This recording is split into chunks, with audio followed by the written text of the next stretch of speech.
ஒரு வீடியோ, ஒரே ஒரு வீடியோங்க என்னோட ஹாப்பினஸ் நான் ஷேர் பண்ணிக்கிட்டேன்.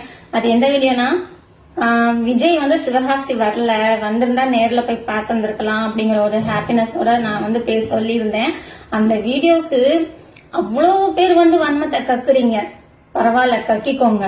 ஏன்னா நீங்க என்ன வன்மத்தை கக்குனாலும் சரி, என்ன அவதூறு பரப்புனாலும் சரி, அதெல்லாம் விஜய்க்கு வந்து நெகட்டிவா மாறவே மாறாது. நீங்க என்னென்ன அவதூறு பரப்புறீங்களோ, என்னென்ன புரளி கலப்புறீங்களோ, எல்லாமே அவருக்கு பாசிட்டிவா தான் மாறும்.